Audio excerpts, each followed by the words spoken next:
Hi everyone. I recently received this microscope from Elikiv and I'm really happy with it, but initially I was wondering if this was going to work out for me at all. I was able to set it up out of the box pretty easily. However, the buttons, in particular these manual focus and autofocus and preset buttons, weren't working for me. I figured out what was going on, and so I thought I would share that information with everyone. So basically,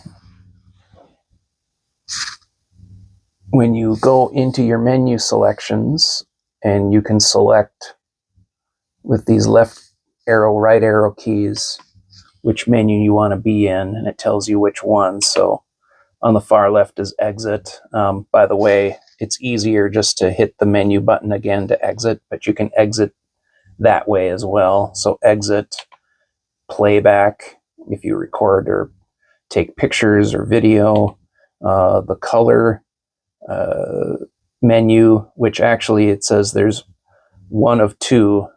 There's actually two menus in there. Settings, which you can set your date and time, among other things. And then you can also put crosshairs on the screen or a ruler, which you might find useful. But in particular, when I was in the image settings, so you select OK, and now the first item is highlighted. You use the arrow keys. You know, there isn't any up, down, it's left, right to go between your different settings.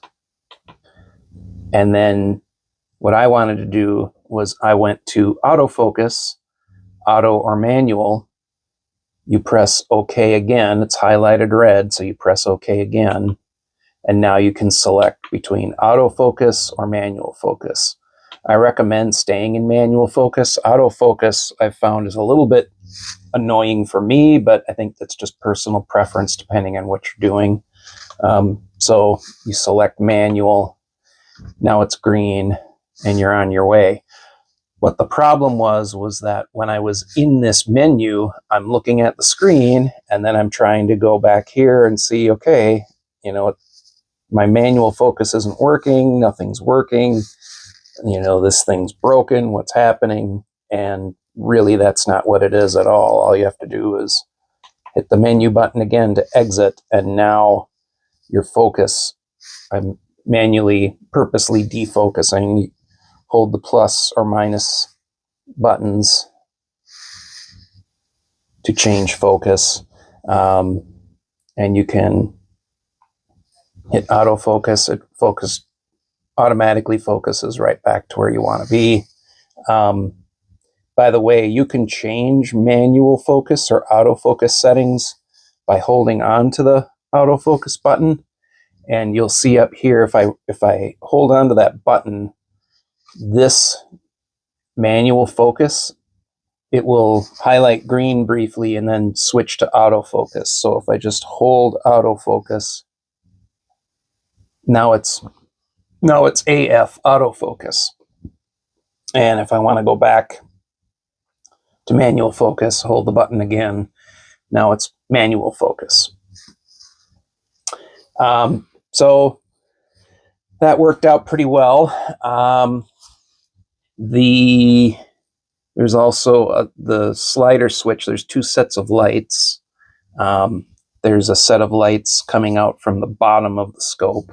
That's what these lights are. And you adjust the intensity up or down with this slider switch. I've got it all the way up or turned off. And then you also have these flexible lights. So again, depending on what you're doing with the lighting, sometimes this light is good enough and the flexible lights, you don't really need them. They're adjusted by a switch and back, a rotary switch to adjust the intensity.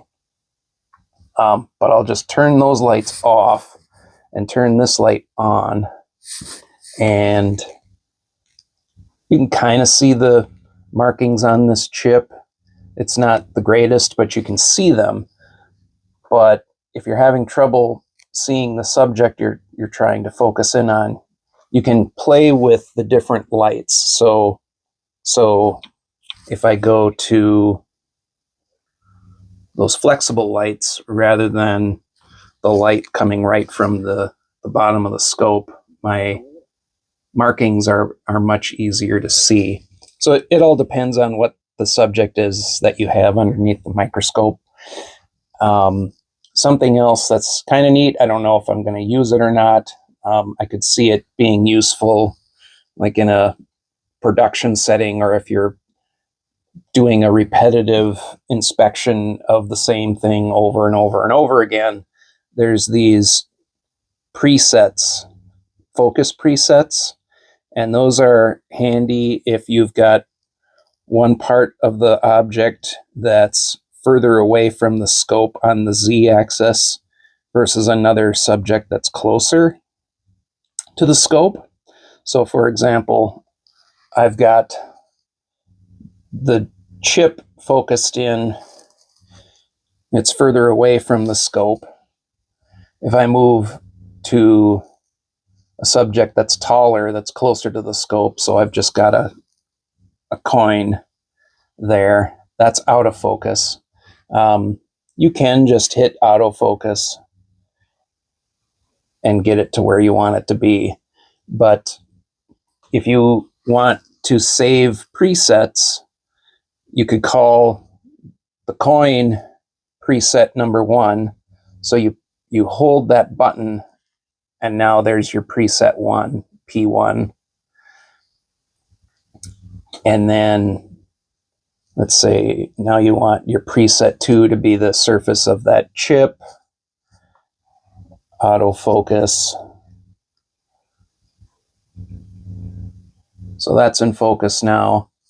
And now press and hold the P2 button. And now the P2 is set. So now to test that, if I go back to the coin and I just press my P1 setting, that should pop it right back into focus, which it did. And likewise, this was on my P2 setting, and that popped right back into focus too. So that's pretty, that's a neat little feature. Again, I don't know if I'll use it. It's going to depend on what you're doing, what your application is. One other thing I wanted to show, and I'll quickly, carefully show this, is something I did when I was having trouble initially getting things to work is I reset the device, and there's a reset button on the back of the scope, and it's located right there. And the manual says to press and hold that button while the device is on for about a second to reset it. And if you do that, the screen will go dark, it'll automatically shut off, and then you need to turn power back on in order to wake the device back up. It's fairly straightforward, but they say to use a ballpoint pen. I tried using a pen. The pen's too big in my opinion. What I used instead was a paper clip, and just bent one end and just gently pushed in on that button. You can feel the button on the inside. I guess use that as a last resort, because it also could have been that when I received the scope, it's got a rechargeable battery, and right now the indicator is showing green. When I first plugged it in, it was showing orange, and the indicator was showing that it was still charging. So it could have been that the device was in a bit of a confused state. The battery wasn't charged all the way. So I guess you can try the reset button, but maybe just use that as a last resort if nothing else is working. So anyway, that's my quick tutorial on this scope for getting started. I hope you found it useful. And good luck. Have fun.